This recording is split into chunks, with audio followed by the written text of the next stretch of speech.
Assalamualaikum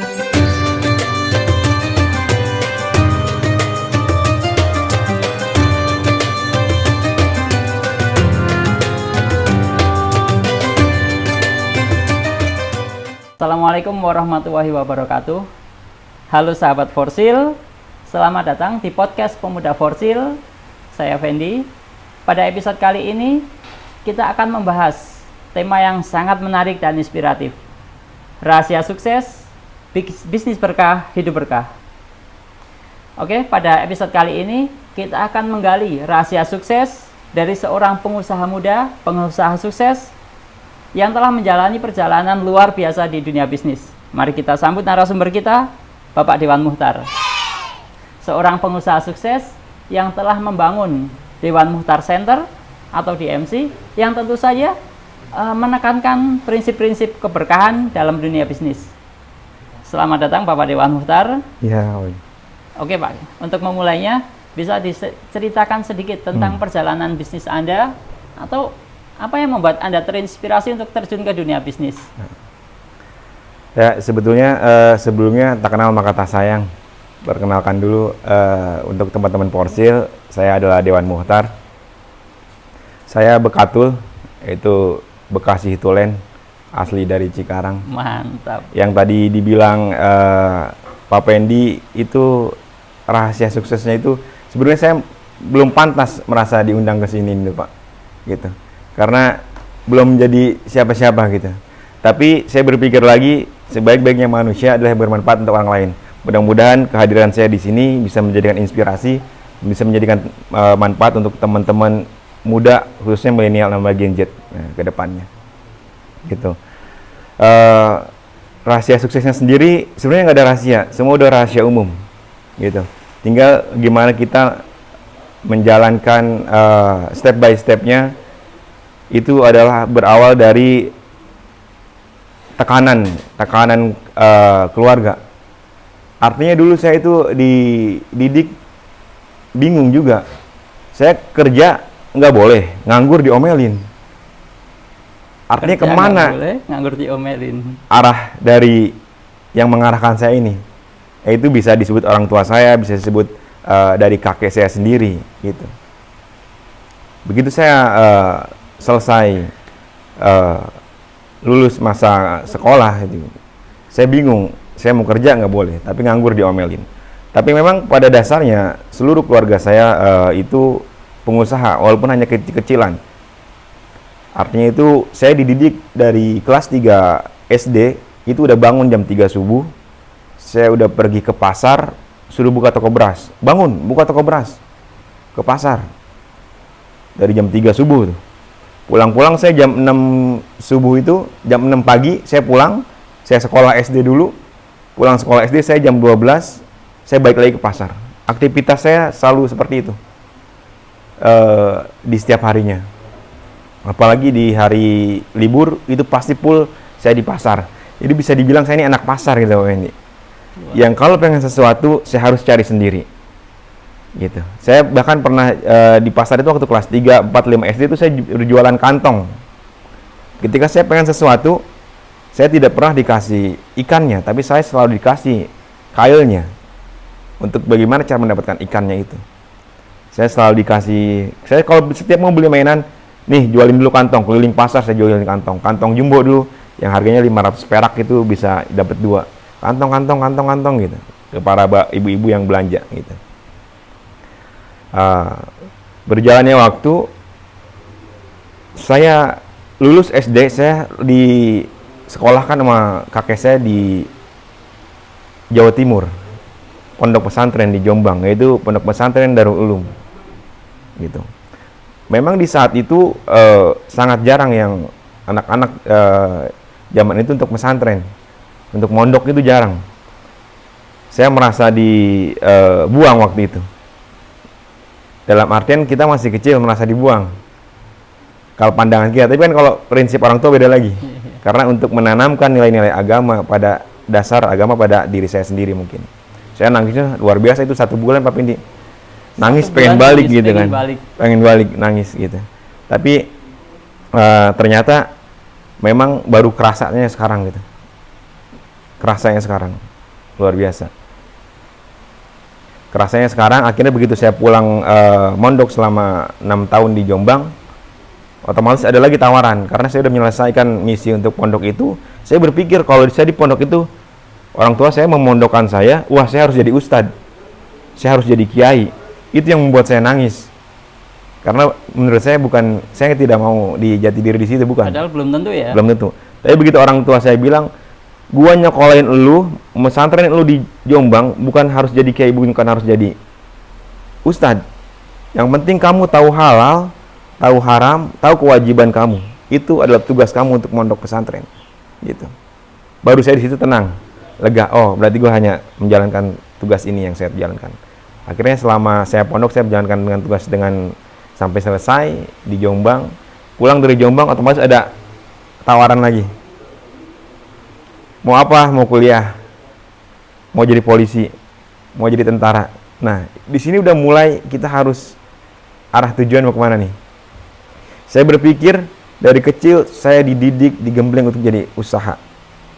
Ketika saya kuliah, itu apakah menjamin gitu? Akan menjamin, tapi akan berhasil di kuliah saya. Kan saya belum tahu juga, karena memang saya di akademis memang agak kurang gitu. Jadi daripada saya dikuliahin mogok tengah jalan, Pak, lebih baik saya bukain toko beras. Itu adalah usaha pertama saya. Saya buka toko beras, tapi jangan di pasar, karena di pasar itu 12 toko beras itu tidak ada orang lain, itu milik kakek saya semua. Akhirnya saya dibukain toko beras di pinggiran jalan, di depan pom bensin Serang. Waktu itu Jalan Raya Serang Cibarusa. Pakai ruko ya, Pak? Masih ya bisa toko-toko, bukan ruko. Kalau ruko skalanya terlalu besar. Saya pemula waktu saya di toko dulu, gitu. Itu pertama kali saya buka usaha di situ. Yaitu jual beras. Itu lulus sekolah. Lulus sekolah, langsung buka toko beras. Langsung buka toko beras. Itu teman-teman saya pada kuliah, gitu kan. Ya saya fokus di jualan beras. Sampai saya bertekad di hati saya sendiri, ayo lu balapan sama gue, ibarat balapan. Yang kuliah sama saya yang nggak kuliah, ayo suksesnya duluan siapa. Itu hanya untuk memacu motivasi diri saya sendiri, gitu. Sebetulnya dari situ udah step by step memulai banyak usaha.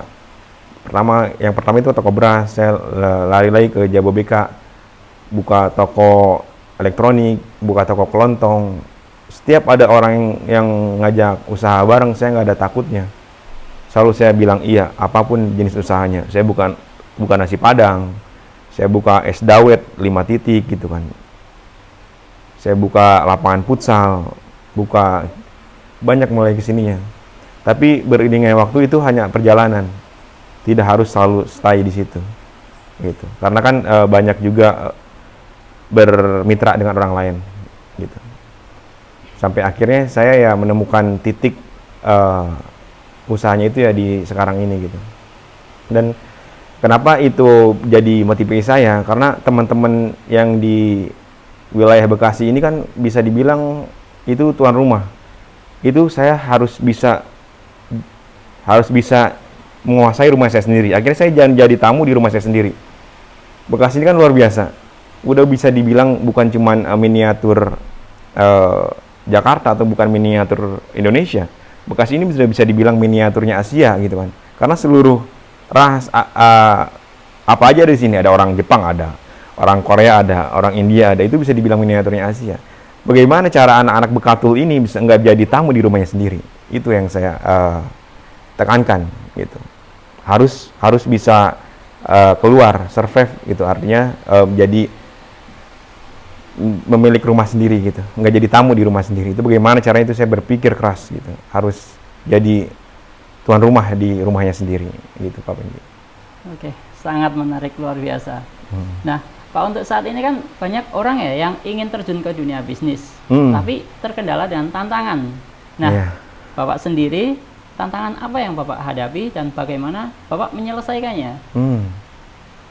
Jadi untuk saya memulai bisnis itu, yang tadi saya bilang, saya nggak pernah takut.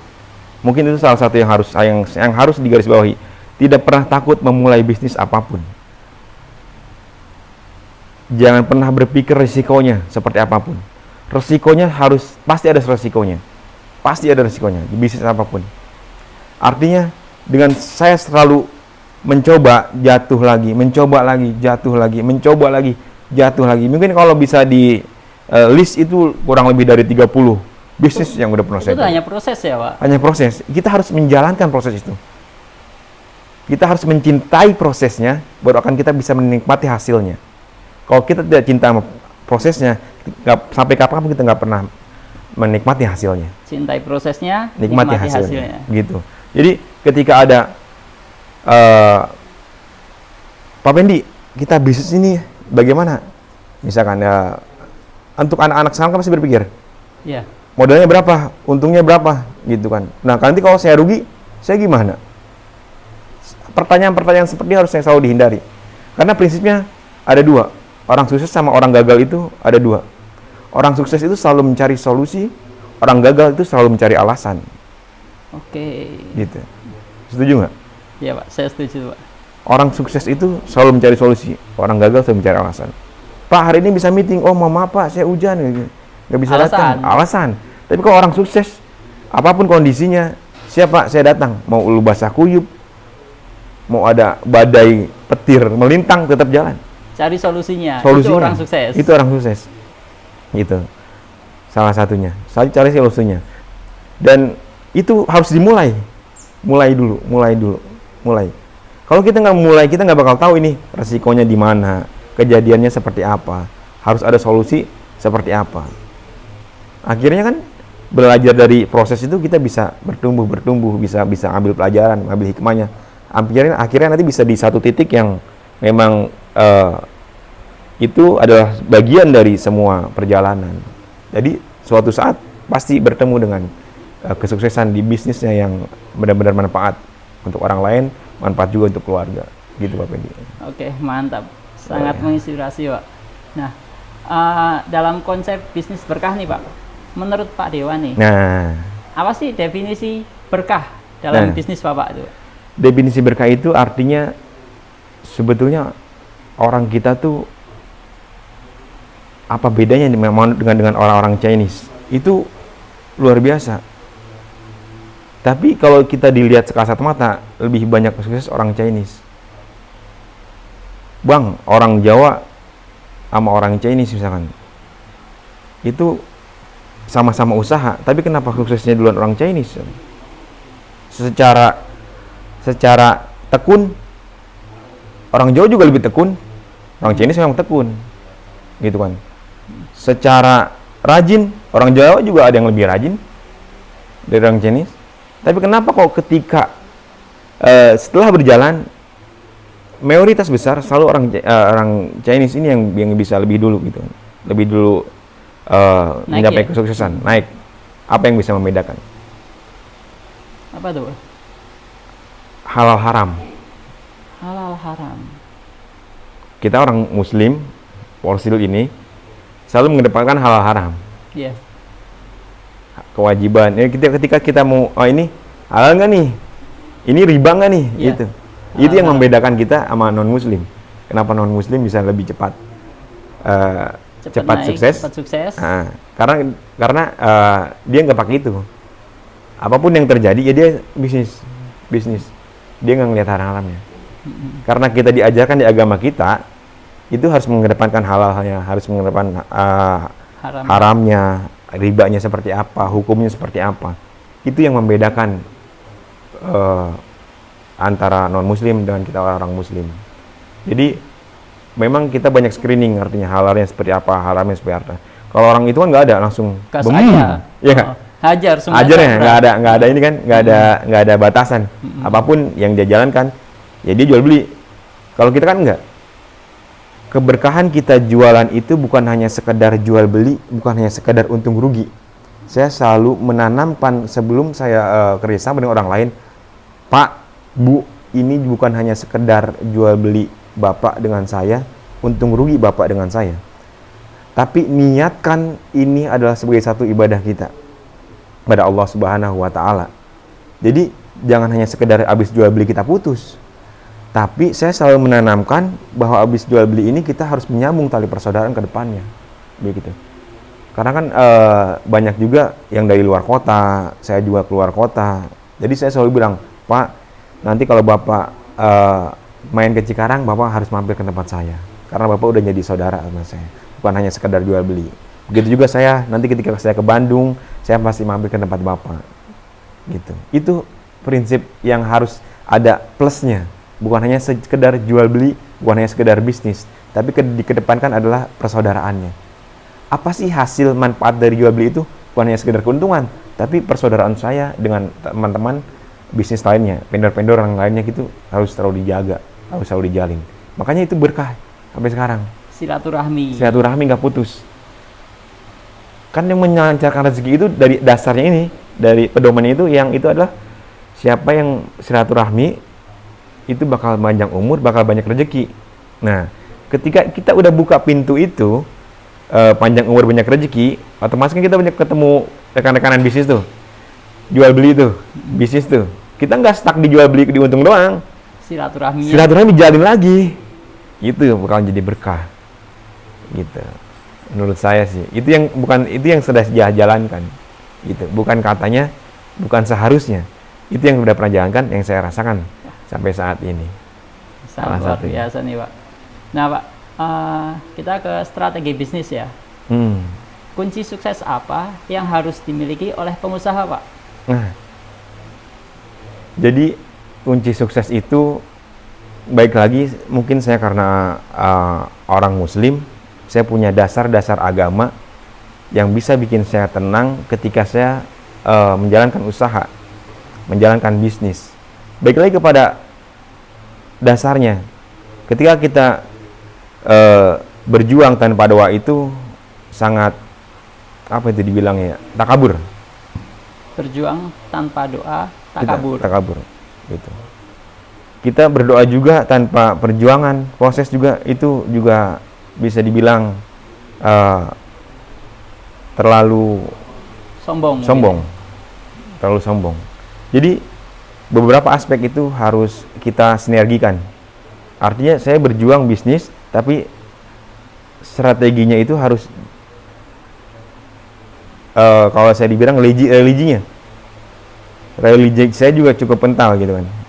Artinya bukan hanya kewajiban yang kita jalankan di 5 waktu. Ini strategi dari segi religi loh. Saya nggak pernah menjalankan dari segi bisnis itu seperti apa.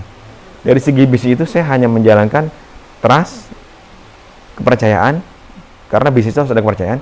Kepercayaan kepada vendor, rekan-rekan bisnis saya, itu udah.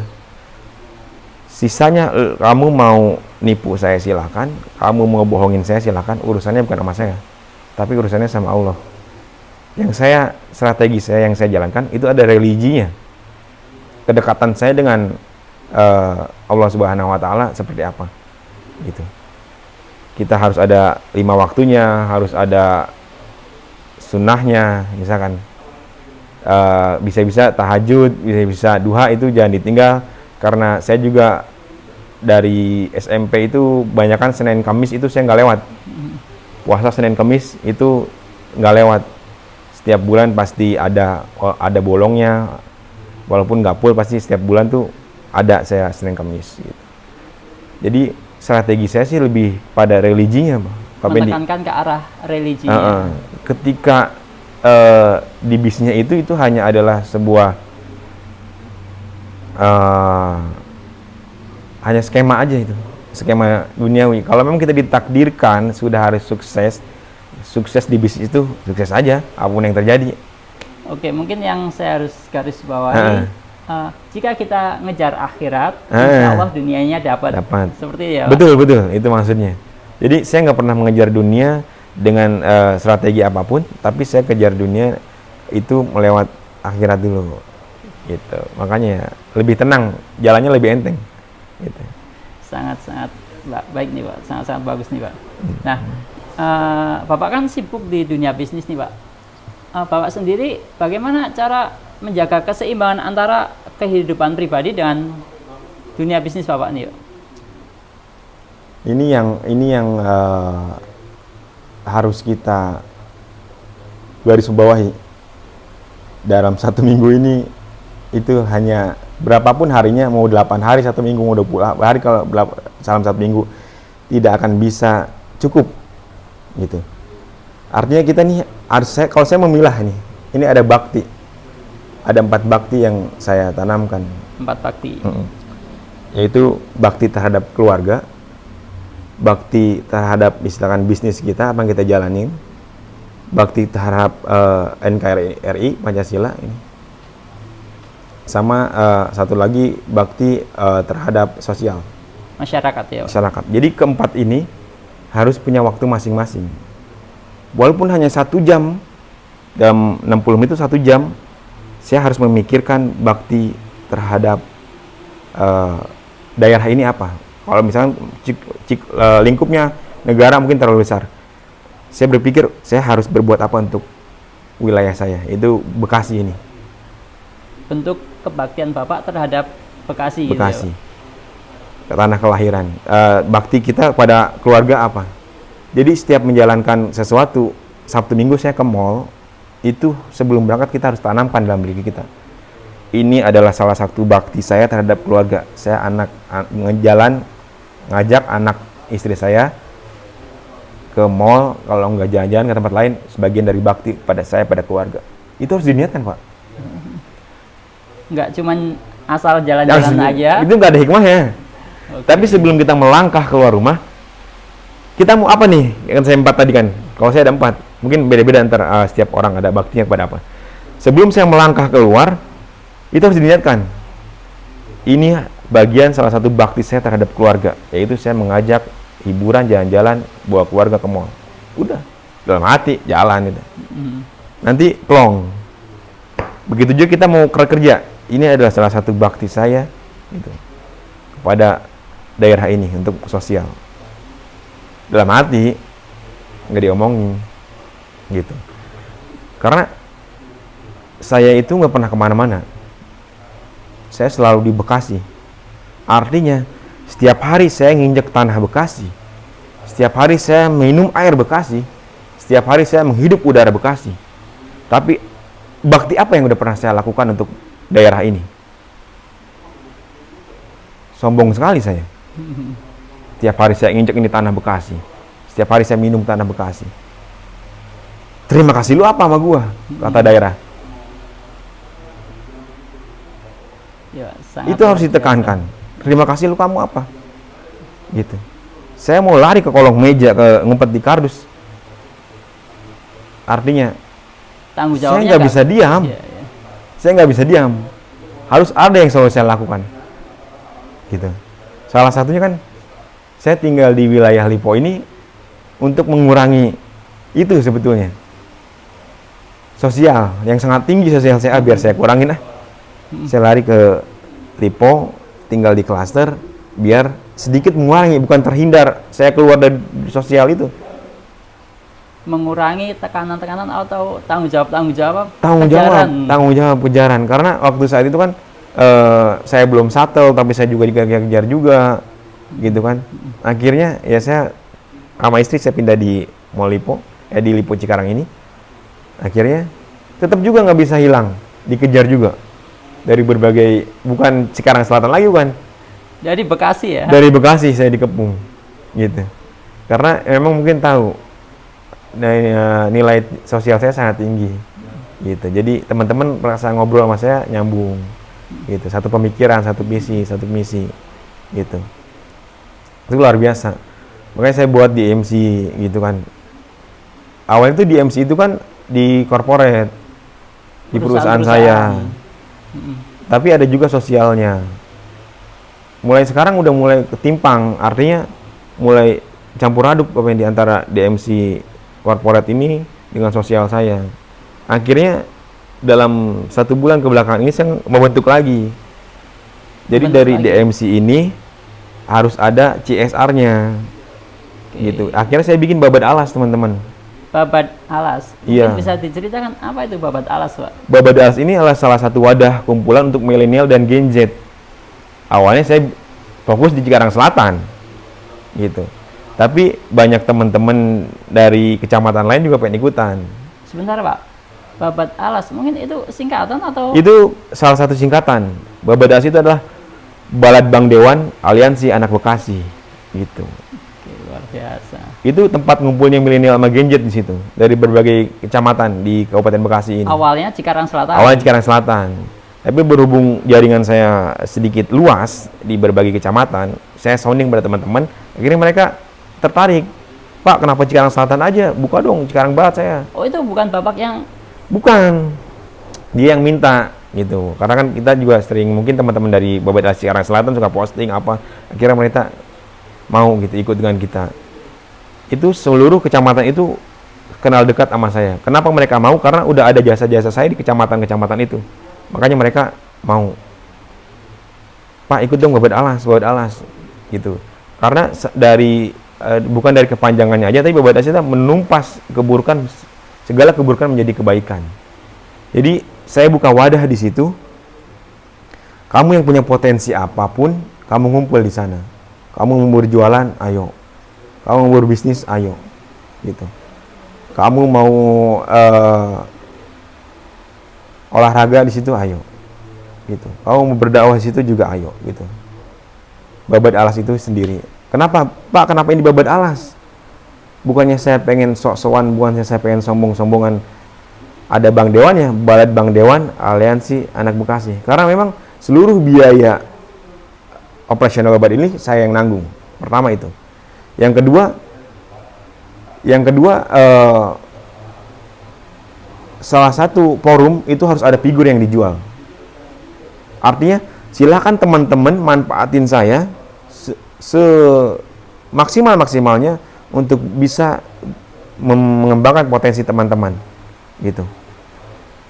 Jadi harus ada figur yang dijual, menurut saya. Nggak bisa misalkan contohnya forum masyarakat mandiri, nggak ada figur yang dijual, artinya nanti saling mengandalkan untuk menjalankan roda kendaraan harus forum ada itu. Figurnya. Akhirnya saya merelakan diri saya untuk diwakafkan tenaga pikiran saya untuk teman-teman, khususnya untuk area Kabupaten Bekasi. Silahkan. Saya sudah mewakafkan tenaga saya, pikiran saya untuk kemajuan milenial dan Gen Z. Karena saya yakin yang memimpin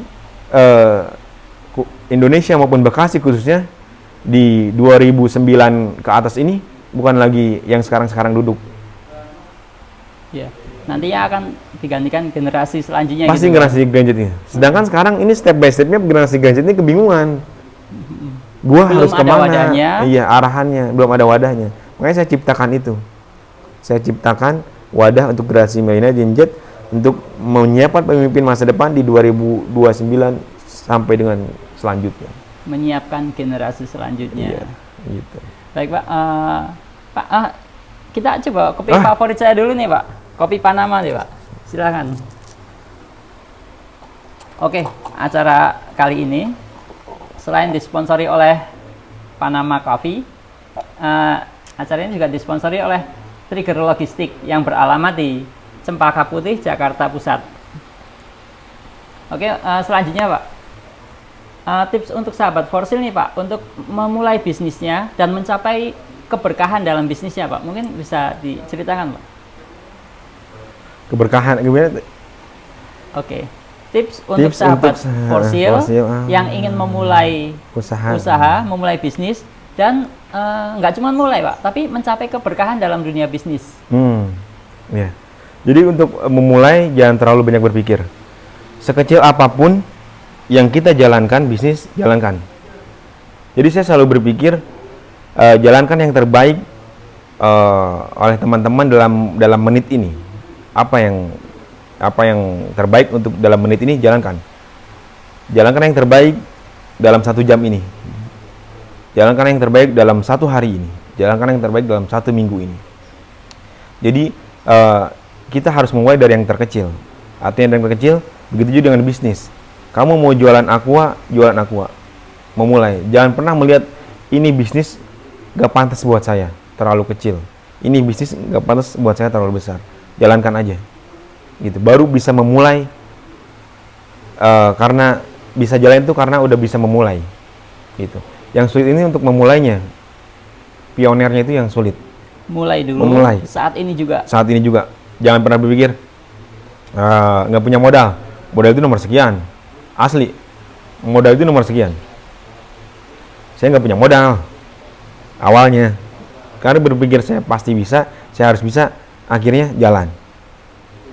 Nanti ketemu, entah kita ketemu di tempat makan, entah kita ketemu di masjid, kita ketemu di jalan.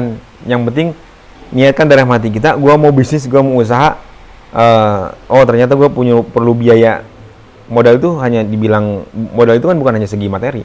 Modal itu tuh bukan dari segi materi teman-teman. Modal itu tuh benar-benar dari keyakinan kita sendiri, memulai usaha itu adalah modal kita. Nah, secara materi itu hanya kiasan, pendukung. Pendukung ya? Ya, kan itu. Karena yang punya duit aja bingung mau diapain, yang punya modal, yang punya duit nih. Jadi stigma modal itu harus diputar. Stigma modal itu bukan dinilai besar berapa materinya, tapi seberapa besar hatinya. Keinginan kita untuk memulai bisnisnya. Gitu. Karena kan anak-anak sekarang, oh gue nggak punya modal, bang katanya. Gue mau usaha ini gue punya modal. Bukan. Modal itu bukan dari duit, tapi dari hati kita. Tekanin, gue punya modal. Nanti kalau memang hati kamu udah tekan, udah yakin memulai bisnis itu, duit ngikutin tiba-tiba. Itu yang saya rasakan. Itu buat mulainya tuh seperti itu. Karena selalu bilang nggak punya modal bang, nggak punya modal bos.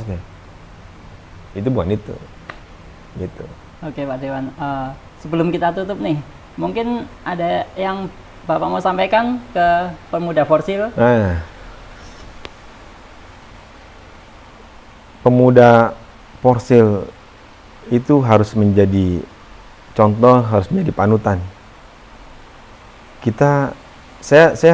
Pandangan saya luar. Artinya ketika saya menilai seseorang, saya harus ada di luar itu.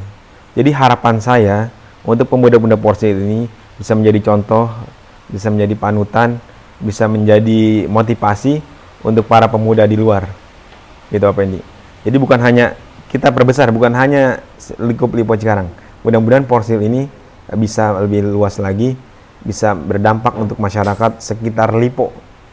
Bukan di Liponya, tapi sekitar Lipo. Itu banyak sekali pemuda-pemuda yang terinspirasi dengan orang-orang Lipo, terinspirasi dengan pemuda-pemuda Forsil. Nanti kedepannya kita mudah-mudahan bisa bersinergi dengan Babad Alas. Karena Babad Alas sendiri mayoritas milenial dan Gen Z. Gitu. Siap Pak Dewan. Oke, mungkin teman-teman dari sahabat Forsil ada pertanyaan untuk Pak Dewan ini. Oke, ada pertanyaan nih Pak dari Bayu. Hidup itu pasti ada cobaan yang harus kita lewati sebagai seorang pembisnis, pasti ada naik turunnya Pak.